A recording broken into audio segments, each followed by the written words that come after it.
하나님의 꿈은 고난의 대가를 치르는 법입니다. 고난의 대가를 치르지 않고 이루어진 꿈이 있다면 그것은 백일몽일 것입니다. 꿈이라고 하는 것은, 하나님의 주신 꿈이라는 것은 단순한 이상이나 낭만이나 미래의 장밋빛 약속이 아닙니다. 참된 꿈, 진짜 꿈이라고 하는 것은 언제나 시련을 만나고 고난을 겪게 되어 있습니다. 따라서 여러분의 진정한 그리스도인이라면, 그리고 정말 땅의 꿈 아니라 하늘의 꿈, 순간적인 꿈이 아니라 영원한 꿈, 하나님의 꿈을 가슴에 품고 있는 자라면 고난을 겪게 되는 것은 당연한 일이라고 생각하십시오. 시련을 만난 것은 억울하거나 우연한 일이 아니라 정도를 걷고 있는 것입니다. 그러면 고난이란 무엇입니까? 고난을 통과해야만, 시련을 통과해야만 꿈은 꽃을 피고 열매를 맺게 된다고 하는 것이죠. 우리는 이것을 17세의 꿈을 가진 소년, 하나님의 꿈을 가진 소년 요셉을 통하여 그 증거를 보게 되는 것입니다. 요셉은 우리가 보았듯이 17세 한 사건이 소개되고 있습니다마는, 요셉이 어렸을 때부터 하나님과 함께 동행했다는 증거를 우리는 곳곳에서 발견하게 됩니다. 어떻게 17세의 청소년, 사춘기를 겪는 이 청소년이 이렇게 거짓이 없이, 상처 없이 진실하게, 그리고 정말 순결하게, 그 불같은 시험에서도 순결하게, 그리고 정말 순종적인 자녀로 자랄 수가 있었을까? 해답은 간단합니다. 하나님이 그와 함께 계셨기 때문이요, 그가 하나님을 어렸을 적부터 신뢰하고 있었기 때문입니다. 믿음과 순종이라는 것은 나이와 상관이 없습니다. 어린 아이도 성령이 임하면, 믿음이 있으면 성인이 감당할 수 없는 지혜와 용기가 있다는 것입니다. 이런 사람의 특징이 하나 있어요. 순종입니다. 요셉은 순종하는 자녀였습니다. 그러나 맹목적인 순종이었을까? 아닙니다. 요셉은요, 약관 30에 이방 나라 애굽의 총리 대신이 될 만큼 정치적 능력이 있었던 사람이고 실력이 있었던 사람입니다. 그렇게 요셉이 만만한 청소년이 아닙니다. 아주 실력 있고 능력 있고 리더십이 있고 지혜가 있고 용기가 있고 판단력이 뚜렷한 그런 청소년이었습니다. 요셉은 어렸을 때부터 하나님과 동행하면서 마음속에 하나님을 품고 살았고 하나님의 꿈을 가지고 살았습니다. 17세 때 소개된 요셉의 꿈이 두 가지가 있었습니다. 하나는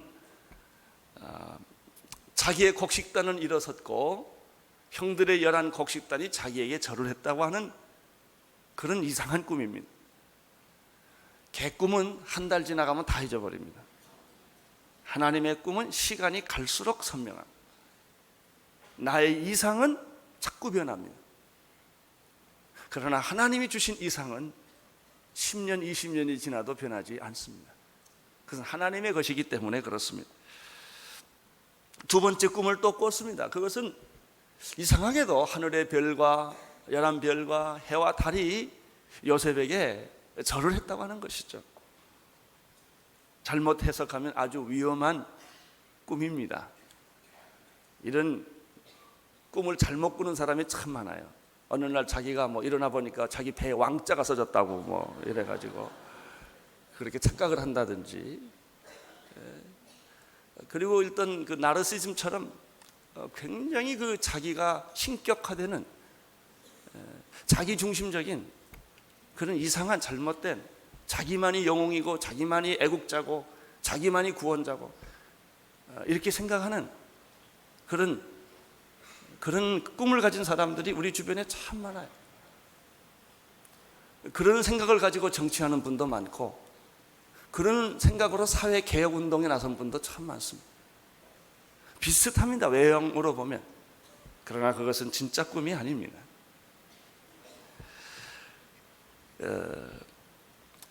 요셉이 가지고 있는 꿈은 지울 수 없는 어떤 꿈이에요. 잘못 해석하면 위험한 꿈이에요. 아마 제가 이 본문을 쭉 깊이 묵상해 보면 요셉이 이 말을 할 때만 해도 이 꿈이 무엇인지 자기도 몰랐을 거예요. 그래요. 하나님의 꿈은 우리가 전부 이해 못합니다. 시작만 알 뿐이에요. 싹만 볼 뿐이에요. 그 열매와 그 나무와 그 영향력이 얼마나 큰지는 다 해석을 하지 못합니다. 그 비유라고, 예수님의 비유가 전부 그런 것입니다. 그러나 놀라운 사실은 13년이 지난 이후에 이 꿈은 사실이었다는 사실을 모든 사람이 알게 됩니다.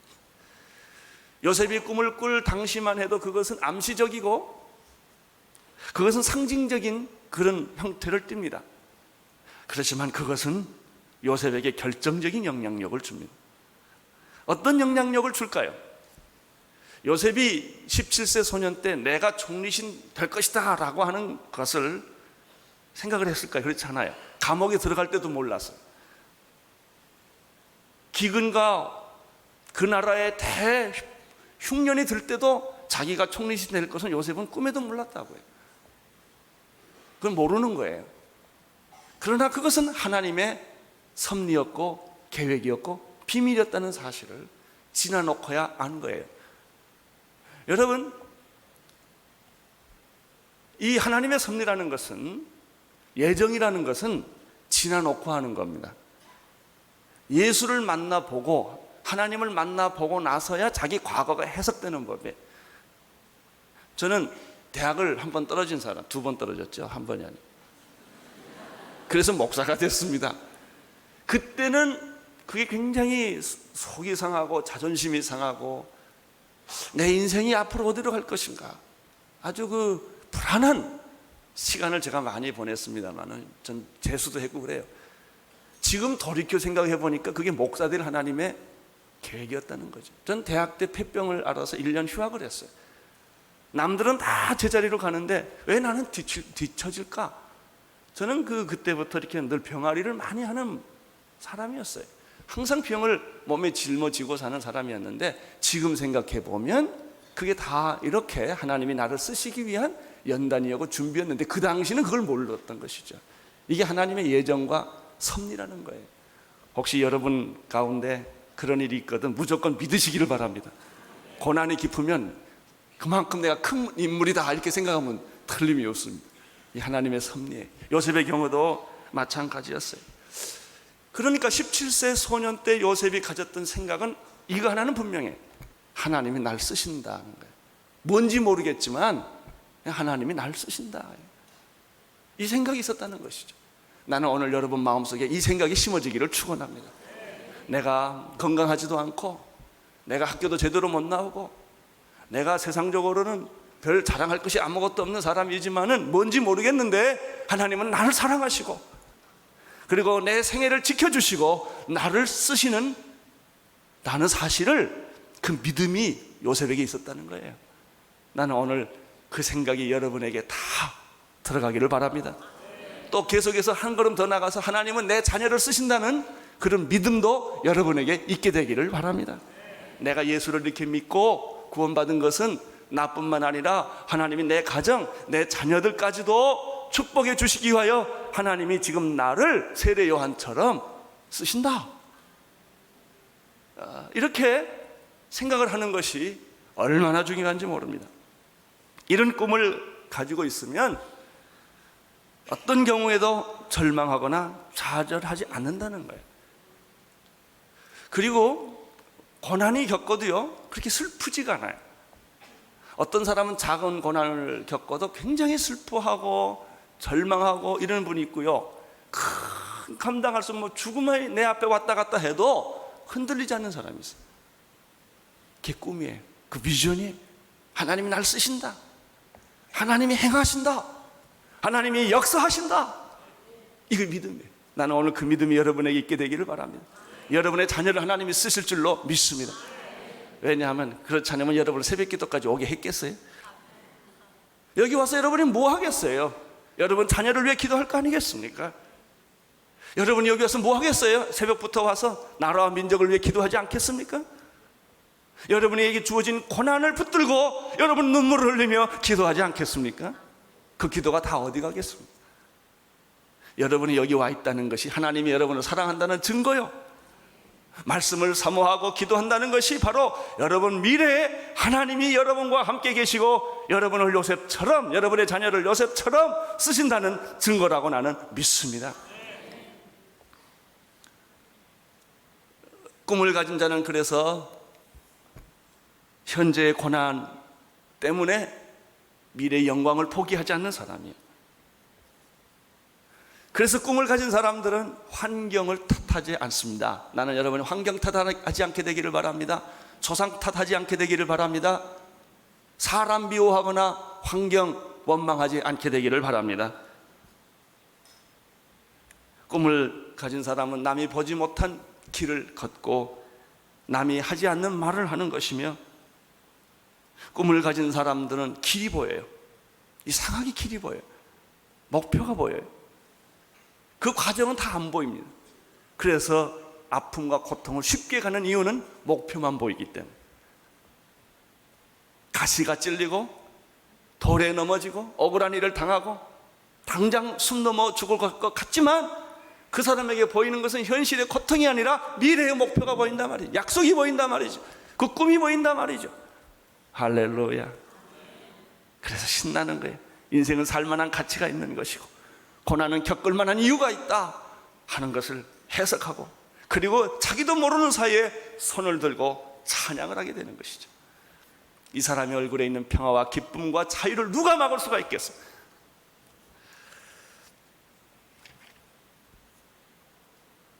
이제 우리는 요셉이 어떤 고난을 겪기 시작하는가를 조금씩 더 찾아보겠습니다. 12절, 13절을 함께 읽겠습니다. 시작. 그 형들이 세겜에 가서 아비의 양떼를 칠 때 이스라엘이 요셉에게 이르되 내 형들이 세겜에서 양을 치지 아니하느냐? 너를 그들에게로 보내리라. 요셉이 아비에게 대답하여 내가 그리하겠나요? 세겜이란 땅 기억하십니까? 세겜은 야곱의 딸 디나가 강간당한 것입니다. 그 사건 때문에 야곱의 두 아들이 몰래 속여서 그 하몰의 왕자들 그 가족들을 할례를 지켜가지고 다 살육을 했던, 살인을 했던 장소입니다. 그 사람만 죽인 게 아니라 그 성 안에 있는 사람을 다 남자는 다 죽였어요. 그러고 나니까 야곱이 위기와 두려움에 처해 있는 거예요. 이제 복수를 당하기 때문에 그 성을 피해 나가죠. 그리고 야곱이 그 두려움 때문에 진짜 하나님을 만나게 되는 얘기를 우리는 들었습니다. 이 야곱의 아들들이 양떼를 몰고 어디로 갔냐면 세겜으로 간 거예요. 굉장히 위험한 지역에서 지금 양을 치고 있다는 얘기를 이해해야만 이 본문을 이해합니다. 그 세겜이라는 땅에서 양을 치고 있는 형들에 대한 소식, 형들의 뭘 하고 양들은 다 괜찮은지, 형들은 괜찮은지 탐정식이죠. 아버지가 요셉을 그곳으로 보냅니다. 그것 가지고도 어떤 분은 이렇게 말하더라고요. 야곱의 편애가 여기 또 나타났다 이거예요. 그 위험한 즉 형들은 다 보내고 그 요셉은 안 보냈다는 것이죠. 그래서 너는 그 지역에 가서 형들의 형편과 양떼들의 형편을 보고 와라 라고 말하니까 요셉이 뭐라고 대답합니까? 여기 아주 대답이 간단합니다. 대답하여 하되 뭐라고 그랬죠? 내가 그리하겠나이다. 한번 따라 하십시오. 내가 그리하겠나이다. 이 말 잘하는 사람은 축복받습니다. 이게 순정이에요.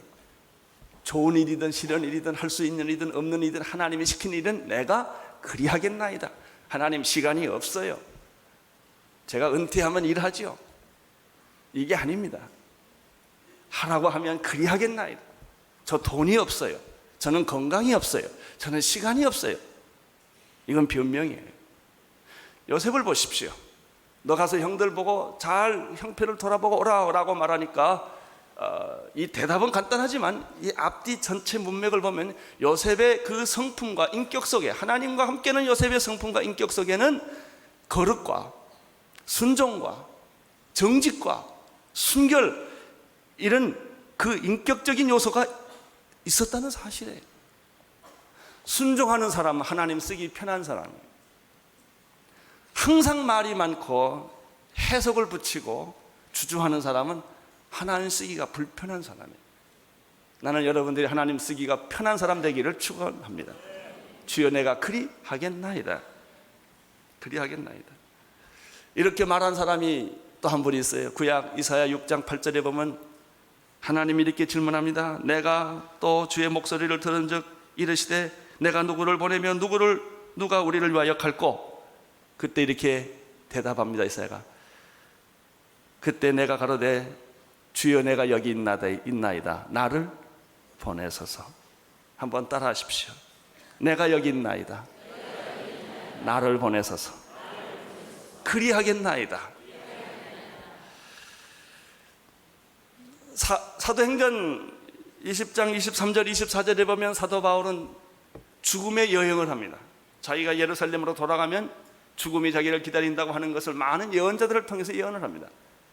그럼에도 불구하고 사도 바울은 이렇게 고백합니다. 오직 성령이 각성해서 내게 증거하여 결박과 환난이 나를 기다린다고 하시나 나의 달려갈 길과 주 예수께 받은 사명 곧 하나님의 은혜의 복음을 증거함을 마치려 하면은 나의 생명을 조금 더 귀한 것으로 여기지 아니하노라. 살아도 죽어도 주를 위하여 그리하겠나이다. 하나님의 일에 대해서만은 뒤돌아서지 않겠습니다. 주저하지 않겠습니다. 나는 순종하겠습니다. 이런 믿음의 사람들의 기본적인 똑같은 속성이 어린 이삭에게도 있었다고 하는 사실입니다. 14절을 보십시오. 14절 시작. 이스라엘에게 그에게 이르되 가서 내 형들과 양떼와 다 잘 있는 여부를 보고 돌아와 내게 구하라 하고 그를 헤브론 골짜기에 보내면 이에 세겜으로 가니라. 이에 세겜으로 가니라. 순종하는 요셉, 변명하지 않는, 두말하지 않는 요셉의 언어는 아주 단순해요. Yes sir. 뭘 시키면 따지지를 않아요.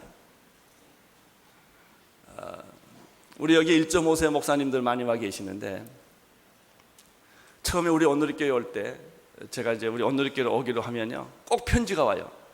내 잡 디스크립션은 미국 사람들 항상 그러죠. 몇 시에 퇴근합니까?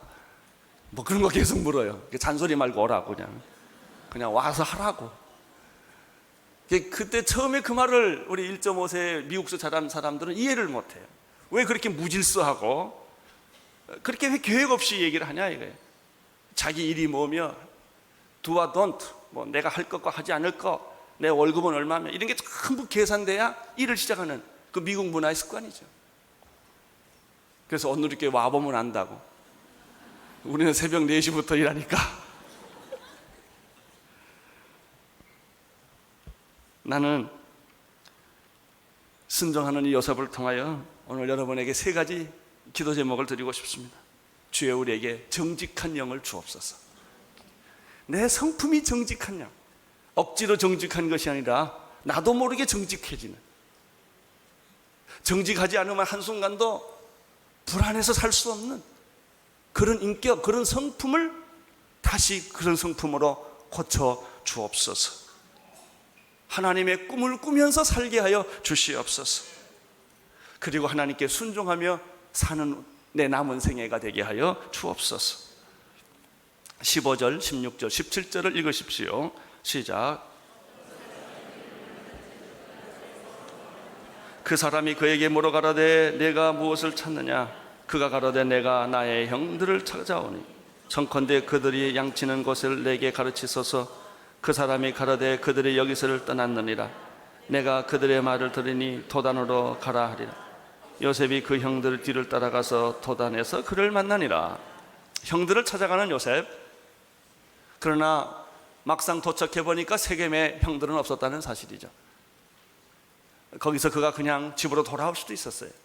그러는 사람들에게 질문을 해서 물어서 끝까지 형들이 있는 곳을 찾아갑니다. 도단입니다. 요셉의 순종 앞에 기다리고 있는 것은 축복이 아니었습니다. 요셉이 그렇게 애를 써서 찾아간 형들은 환영하지 않았습니다. 환영 대신에 오히려 요셉을 죽일 음모를 꾸미고 있었다는 사실을 18절, 19절, 20절에서 보게 됩니다. 18절, 19절, 20절을 보십시오. 시작. 요셉이 그들에게 가까이 오기 전에 그들이 요셉을 멀리서 보고 죽이기로 계약 서로 이르되 꿈꾸는 자가 오는도다. 자, 그를 죽여 한 구덩이를 던지고 우리가 말하기를 악한 짐승이 잡아먹었다고 하자. 그 꿈이 어떻게 되는 것을 우리가 볼 것이니라 하는지라. 자, 여기서 보면 우리가 요셉이 형들의 미움을 얼마나 샀는지를 단적으로 알 수가 있어요. 요셉이 나타나자마자 형들은 그 요셉이 무슨 메시지를 가져왔느냐는 듣고 싶지 않아요. 죽여버리겠다는 거예요. 죽여버리고, 형제들 사이에도 죽여버리고 싶을 정도로 서로 미워하는 그런 형제들 참 많습니다. 서로 상처를 받았기 때문에, 서로 용서할 수가 없기 때문에.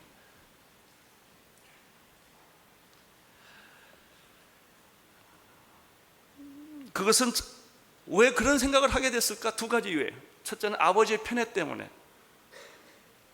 아버지가 역할 잘못하면 아들 사이에 분열을 일으킵니다.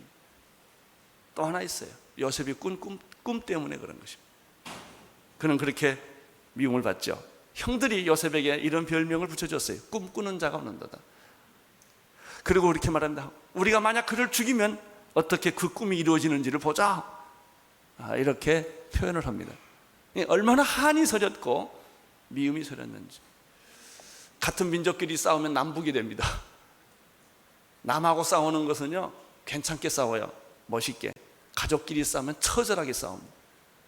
아주 피가 터지면서 용서할 수 없이, 이 가정 분쟁이라는 게 이런 겁니다. 우리는 여기서 정직한 자가, 꿈을 가진 자가 시련에 부딪히고 고난에 부딪히고 오해를 받는 모습을 보게 됩니다. 요셉의 형들은 요셉이 죽이고자 하는 음모를 꾸밉니다. 그것은 한 구덩이를 파서 물 없는 구덩이에 그를 집어넣어서 죽이자는 것입니다. 그리고 아버지에게는 짐승이 잡아먹었다고 그렇게 이야기하자는 것이죠.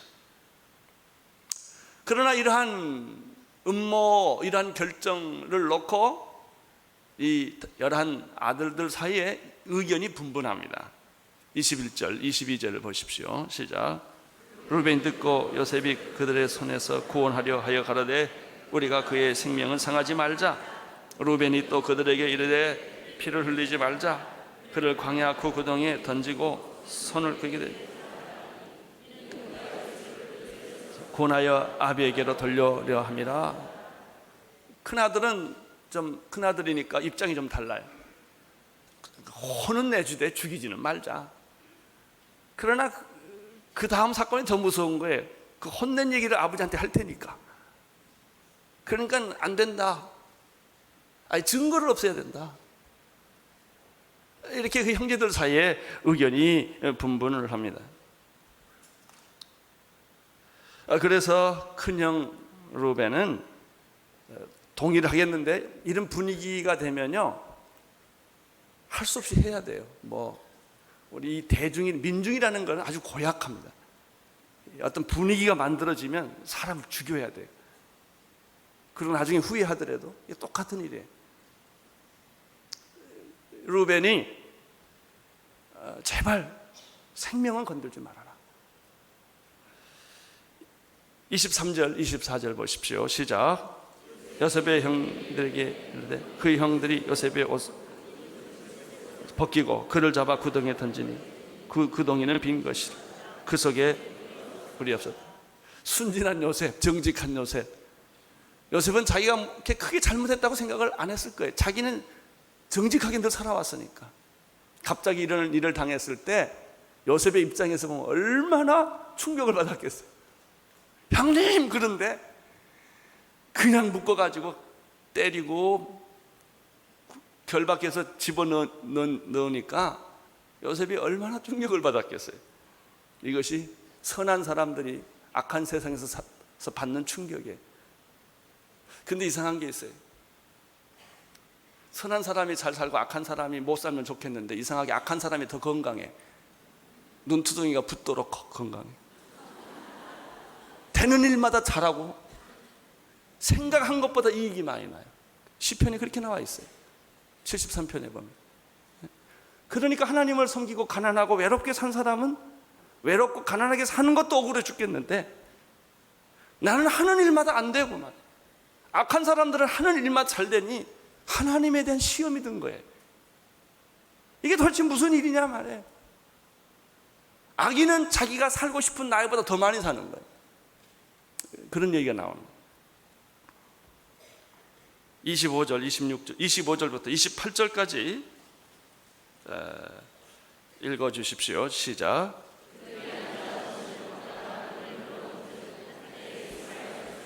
길라앗에서 오는데 그 약대들의 향품과 유향과 몰약을 싣고 애굽으로 내려오는지라. 유다가 자기 형제에게 이르되 우리가 우리 동생을 죽이고 그의 피를 은닉한들 무엇이 유익할까? 자, 그를 이스라엘 말 사람에게 팔고 우리의 손을 그에게 대지 말자. 그는 우리의 동생이요 우리의 권력이니라 하매 형제들이 정정하였던 때에 미디안 사람 상고들이 지나가는지라. 그들이 요셉을 구덩이에 끌어올리고 은 20개로 그를 이스마엘 사람들에게 팔매 그 상거들이 요셉을 데리고 애굽을 갔더라. 그런데 말이죠, 마침 그 찰나에 그들은 동생을 구덩이에 넣어놓고 아마 요셉이 가져온 식사였는지 모르겠죠. 밥을 먹고 있었어요. 그런데 마침 애굽으로 가는 일대 상인들을 보게 된 것입니다. 그 중에 유다라고 하는 예수님의 족보죠. 유다라고 하는 아들이 제안을 합니다. 어딘가 마음의 양심에 걸려서 그냥 저 애굽 사람한테 애굽에 가는 그 이스마엘 대상들에게 이 아이를 팔아버리면 얼마나 좋으냐. 미운 놈 보지도 않게 되고 말이죠. 죽었다고 그러면 될 거 아니냐. 그래서 그 아이디어가 채택이 됩니다. 그래가지고 결국은 요셉은 팔려가게 됩니다. 은 20에 팔려갑니다. 참 억울한 고난, 기막힌 운명이에요.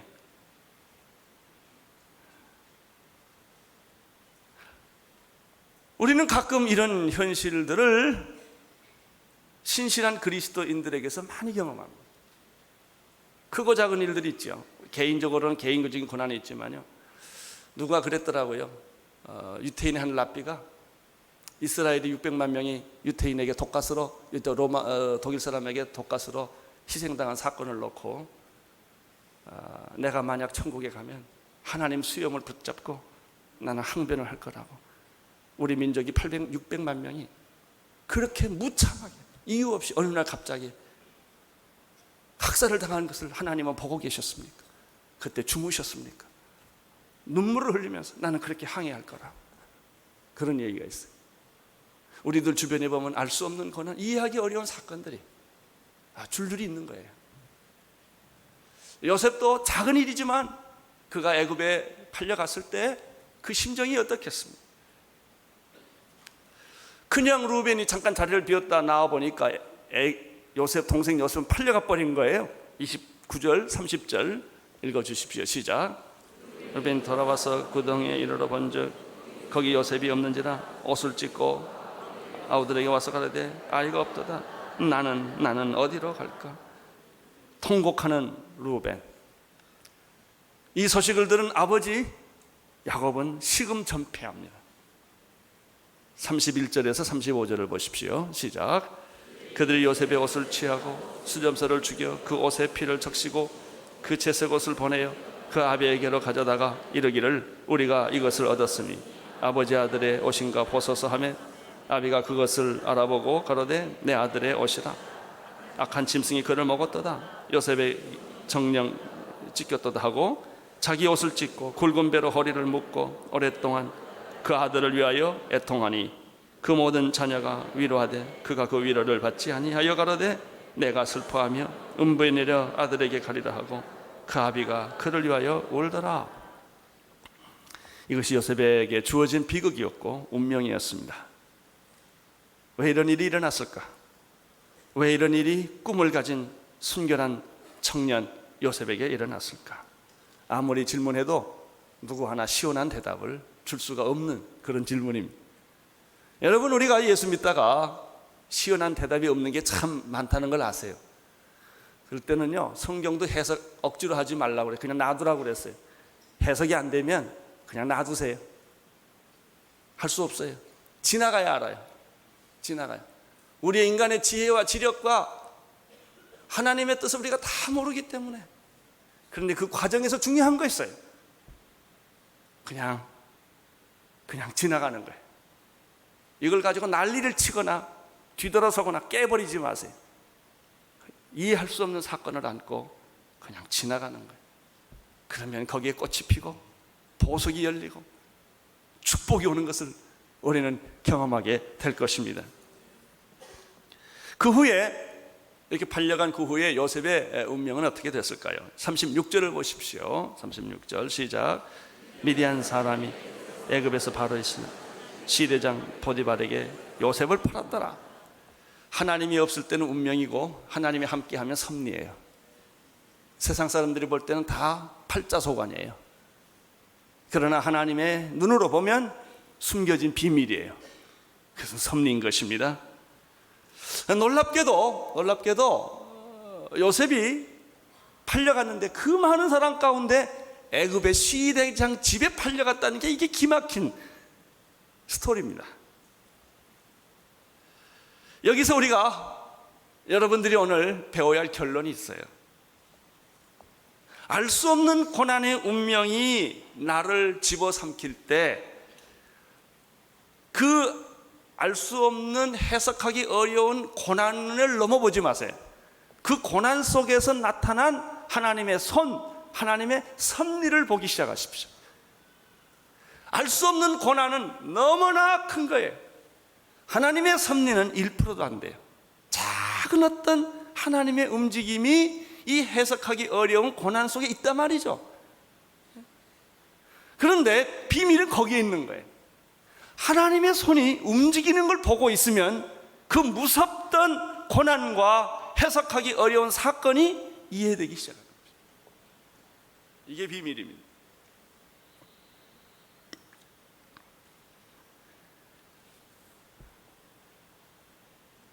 여러분, 여기 지금까지 우리가 아침에 공부한 그 내용 중에서 이런 부분을 한번 생각해 보십시오. 자, 요셉이 지금 고난의 파도 속에 말려 들어갔어요. 미래가 어떻게 될지 깜깜해요. 모든 걸 다 빼앗겼어요. 아버지하고도 인연을 끊어야 돼요. 자기가 지금 어디로 가는지도 몰라요. 이런 상황에서 일어났던 4가지 일을 주목해 보세요. 첫째는, 왜 형제들이 요셉을 죽이지 않고 웅덩이에 집어넣었을까? 그것도 이상한 거예요. 그 죽이기로 했는데 형이 괴로워하니까 죽이지 않고 그냥 웅덩이 집어넣었단 말이죠. 그럼 형이 잠깐 나갔을 때 죽일 수도 있는데 안 죽여요. 왜 바로 그 시간에 미디안의 상인, 이스마엘의 상대들이 거기를 지나가서, 조금만 시간 늦었어도 그게 안 될 텐데 왜 타이밍이 그때 지나갔냐 이거예요. 그때 지나갔을 때 왜 하나님의 성령이 유다의 마음을 감정시켜서 죽이지 말고 팔자 이렇게 말을 했겠냐, 은 20에. 이것도 해석하기 어려운 거예요. 그리고 애굽으로 팔려갔는데 하필이면 애굽의 12대장인 보디발의 집에 팔려갔냐 이거예요. 자, 그러니까 99%의 엄청난 해석하기 어려운 고난이 요셉에게 있는데 그 중에서 몇 가지 사건이 하나님의 손길이 시간 맞춰서 그때 일어나고 있다는 것이죠. 이게 하나님의 섭리입니다. 나는 여러분의 생에 일어난 고난을 보지 마시고 그 고난 속에서 하나님이 어떻게 여러분에게 피할 길을 주시고 어떻게 은혜를 베풀어 주시고 그때 사람을 보내주시고 그때 문제를 해결해 주시는 하나님의 섭리가 있었느냐 하는데 관심을 갖게 되시기를 바랍니다.